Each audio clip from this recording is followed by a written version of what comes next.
Welcome to 100 Yards of Football. If you like the video today, please come in and share it. We'll surely appreciate it here on 100 Yards of Football. Special thanks to my social media producer, Mr. Jeremiah Long, for making it happen today here on 100 Yards of Football. If you like the video, one more time, please come in and share it. I'm your host, Vincent Turner.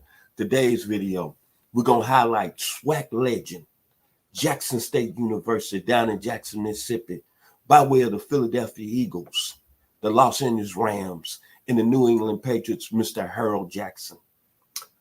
Today, I'm going to make a case for Mr. Harold Jackson why he's not in the Hall of Fame. When you look at the football history, and I'm talking about from the NFL, and especially going back to the 60s and 70s and 80s, a lot of African-American players weren't given a due right coming out of the HBCUs, the black college football schools, and especially in the Swac conference, because I tell this story all the time. I grew up watching the Tennessee Tigers in Nashville in the younger ages from 6 years old to about 13 years old, me being from Memphis, Tennessee, and seeing the great Eldridge Dickey playing so many great Swac players during that time. But this gentleman right here, Harold Jackson, came out of Jackson State as a 12th round pick in the 1968 NFL draft. And you had Hall of Famers in that draft like Larry Zonker, Art Shell, Ron Yeri, Evan Bethea, Charlie Sanders, Curly Cup, Claude Humphrey, and Kenny Stabler. But it really blows my mind that Mr. Jackson is not in the Hall of Fame. I think it's a tragedy. I think it's disrespect, and I think it's disrespect to Jackson State University and Mr. Harold Jackson. He's the greatest, most productive wide receiver to ever play in the NFL that's not in the Hall of Fame.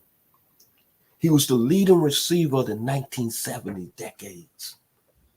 During that time, from 1970 to 1979, he had 7,724 receiving yards.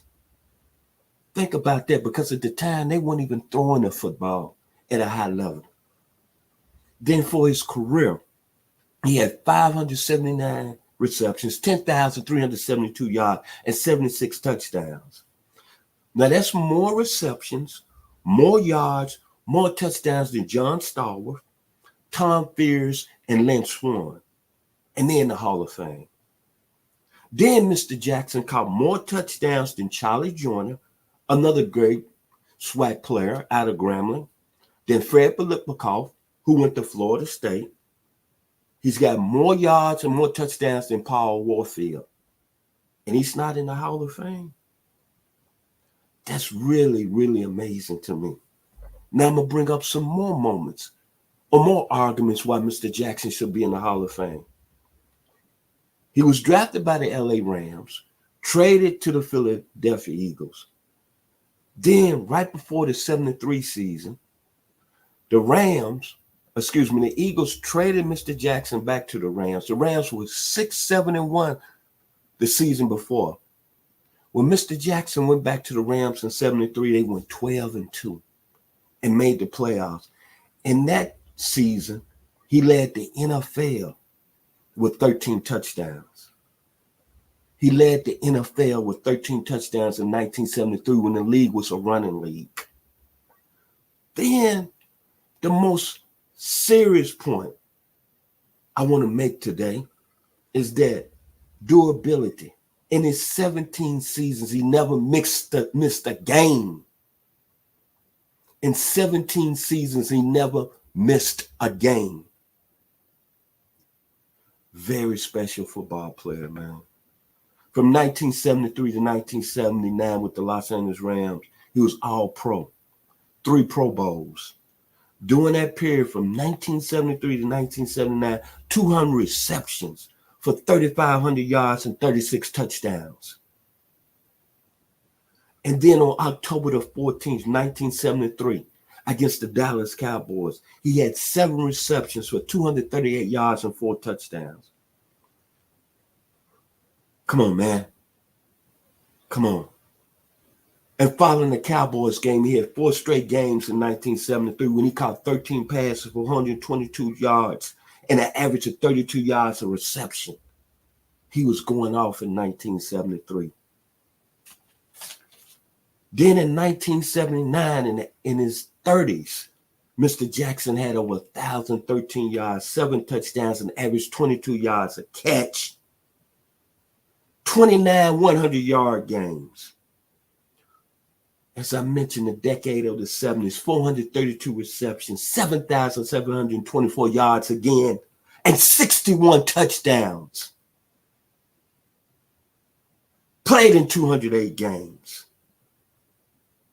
Come on, man. And you looking at all the receivers that's in the league that's made it to the Pro Football Hall of Fame. And Harold Jackson, if you want to talk about a receiver that took the top off the defense, this gentleman right here was one of the best that ever done it.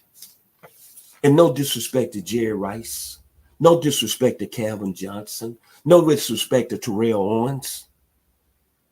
Come on, man. Come on. This gentleman out of Jackson State University, Jackson, Mississippi. Come on, man.